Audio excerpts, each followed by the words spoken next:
Picture this. You're walking through a parking lot and suddenly a car catches your eye. Low stance, wide tires, aggressive headlights, maybe even a spoiler that looks straight out of a racetrack. You think to yourself, this thing must fly. But then you look under the hood, or worse, you ride in it and realize the car has no bite to match its bark. It's like seeing a heavyweight boxer step into the ring only to throw feather punches.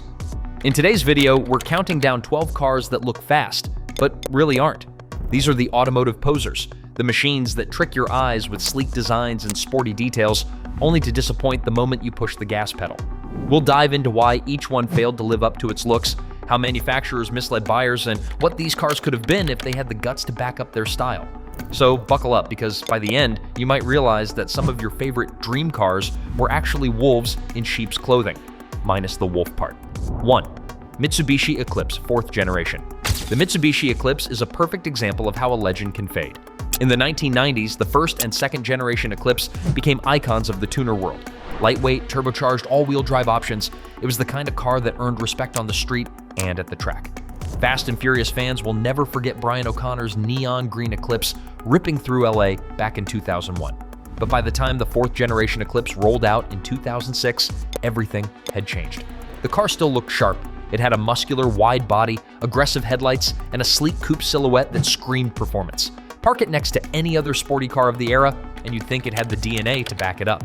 The reality? The base model came with a 162 horsepower inline-4, barely enough to move its heavy frame. Even the Performance GT trim with a V6 only pushed around 260 horsepower, but saddled with weight, it felt sluggish compared to its rivals.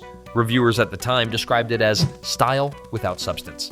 Drivers expecting turbocharged thrills found themselves stuck with a car that was more about comfort than cornering. What really stung was that the Eclipse had the heritage to do better. Mitsubishi could have given us another turbocharged AWD monster like the Eclipse GSX. Instead, they delivered a cruiser in racer's clothing. 2nd, Toyota Celica, 7th generation. The Toyota Celica is a name that carried decades of credibility. Early Celicas were sporty, fun, and sometimes even rallied to victory. When the 7th generation Celica launched in 1999, Toyota gave it a bold new design. It was sharp, futuristic, and aggressive, with a wedge-shaped body that looked fast even while parked. The GTS trim especially looked like it was begging to be raced, but the performance was underwhelming. The base GT model had only 140 horsepower from its 1.8-liter engine. Even the sportier GTS trim managed just 180 horsepower. In the early 2000s, that might have seemed decent on paper, but rivals like the Acura Integra Type R and Honda Civic Si easily outshined it. The Celica was light and handled well, but in straight-line speed, it was a poser. Fans complained that Toyota's marketing promised a car that could challenge the likes of Nissan's 240SX or even entry-level Mustangs. Instead, buyers got something closer to a stylish Corolla with a spoiler. Over the years, the Celica's looks aged gracefully, but its lack of power doomed its reputation. Toyota eventually killed the line in 2006, leaving enthusiasts to wonder what could have been if the Celica had lived up to its sharp, fast looks. 3. Dodge Neon SRT design. Now this one hurts because it's built on the shadow of a legend. The Dodge Neon SRT4 was an absolute rocket when it came out in the early 2000s. Turbocharged front-wheel drive madness that shocked everyone with how fast it was. Owners loved it because it looked like a humble Neon but packed serious performance. But then Dodge introduced the Neon SRT design, and that's where things got confusing. At first glance, it looked almost identical to the SRT4. Big rear spoiler, sporty wheels, flashy bumpers. It had all the cosmetic touches that screamed speed. The problem? Underneath the hood, it was just a regular Neon. No turbo, no big horsepower, just an economy car pretending to be something it wasn't. It was like wearing a football jersey and pads, but never stepping onto the field. For buyers, it was a disappointment. For car enthusiasts, it was frustrating, because unless you popped the hood, you couldn't tell if you were looking at a real SRT4 or the poser SRT design. The SRT design is proof that looks can be deceiving. In this case, Dodge gave people the costume without the performance, and it remains one of the most infamous all-show, no-go trims in history. 4. Hyundai Tiburon. The Hyundai Tiburon was the brand's bold attempt to break into the sporty coupe market. And visually, they nailed it. Low stance, wide curves, Ferrari-inspired lines. It looked like a budget exotic. If you squinted, you might mistake it for a baby Ferrari 456. Hyundai even gave it names like Tiburon, which means shark in Spanish, to emphasize speed and aggression. But under the hood, the Tiburon was anything but predatory. The early models came with engines barely cracking 140 horsepower. Even later versions with a V6 topped out at around 172 horsepower, which was underwhelming for a car that looked like it belonged in a street race. The Tiburon wasn't terrible as a daily driver. It was comfortable, affordable, and reliable enough, but for buyers drawn in by its sleek, aggressive looks, the disappointment was real. Car magazines at the time compared it to rivals like the Mitsubishi Eclipse and Toyota Celica, and the Tiburon consistently came up short. It became known as the poor man's sports car, but without the sport. 5. Pontiac Fiero. The Pontiac Fiero is perhaps the most tragic case of a car that looked fast, but wasn't. When it debuted in the 1980s, Pontiac hyped it as a mid-engined, two-seat sports car, the kind of layout you'd expect from Ferrari or Lotus. The styling backed it up too. Sleek wedge shape, pop-up headlights, aggressive stance. To the average driver, it looked like America's affordable supercar. But then, you looked at the numbers. The early Fieros came with a 92 horsepower four-cylinder engine. That's right, less power than many economy sedans of the time. It was embarrassing. Even when Pontiac introduced the V6 GT later on, performance was still mediocre compared to the competition. Worse yet, the Fiero developed a reputation for being unreliable, with reports of engine fires tarnishing its name. Instead of being a Corvette rival, it became the butt of jokes. People loved how it looked, but hated how it drove. Today, the Fiero has a cult following, mostly among enthusiasts who swap in bigger engines to finally give it the speed it always deserved. But in stock form, it was the definition of a poser car. 6. Honda CRZ. When Honda announced the CRZ, enthusiasts around the world got excited. They thought it would be the spiritual successor to the beloved CRX, a lightweight, fun, affordable hatchback that could tear up the streets. And when the CRZ finally launched, it looked the part. Aggressive lines, wide stance, futuristic headlights, it was sporty from every angle. But then came the twist. The CRZ was a hybrid.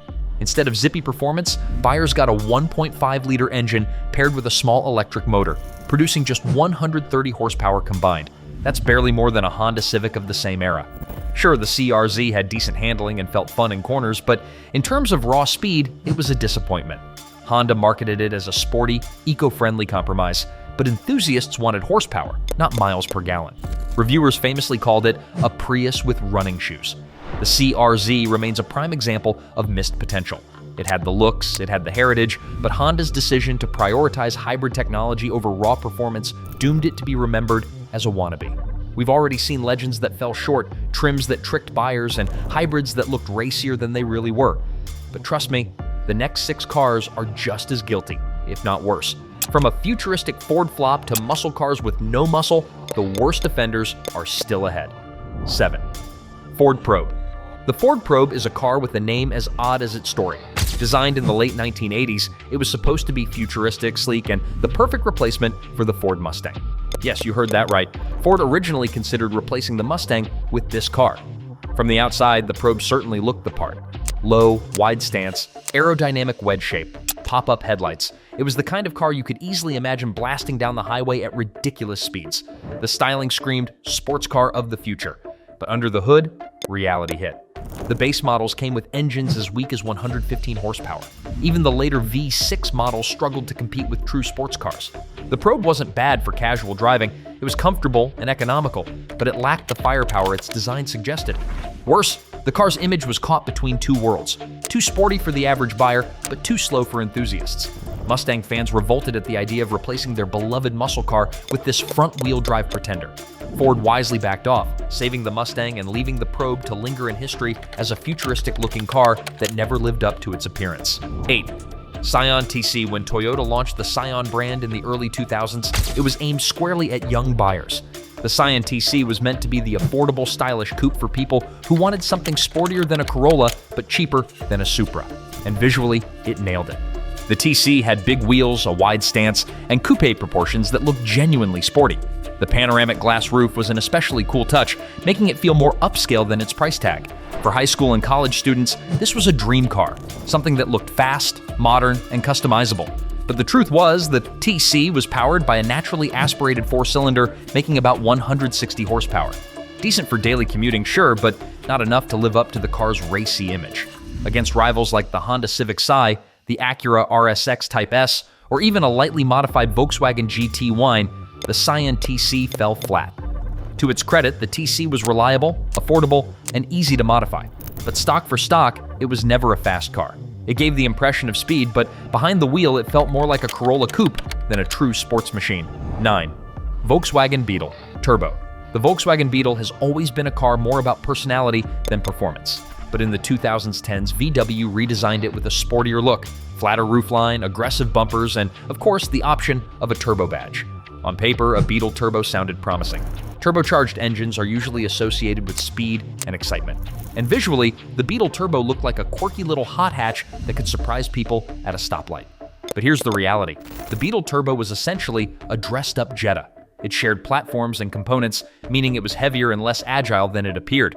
Yes, it had more pep than the base Beetle, but compared to rivals like the Mini Cooper S or the Volkswagen Golf GT1, it was sluggish and uninspired. In short, the Beetle Turbo was more about branding than actual performance.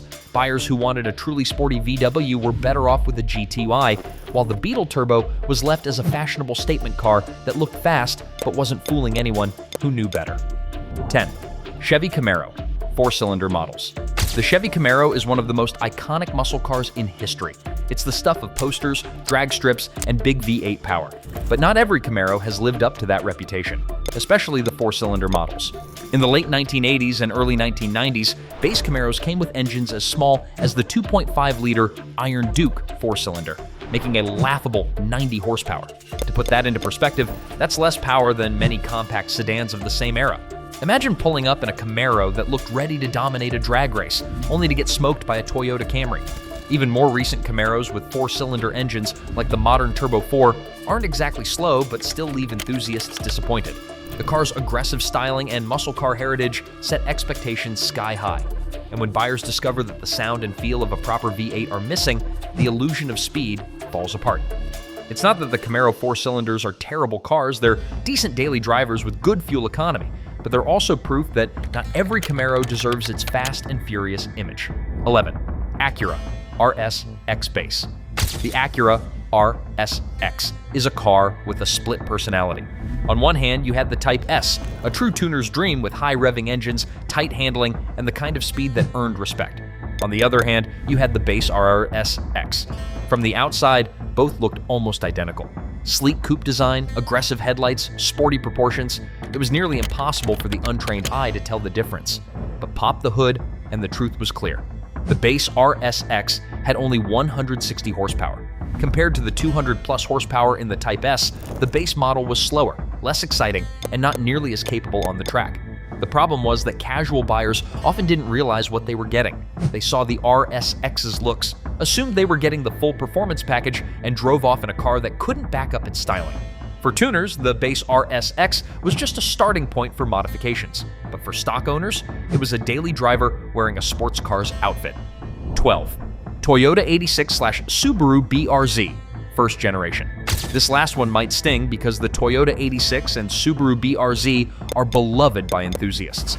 Launched in 2012, these cars looked like the answer to every car lover's prayers. Low stance, rear-wheel drive, aggressive styling, and perfect proportions. It was a modern sports car that appeared ready to take on the world.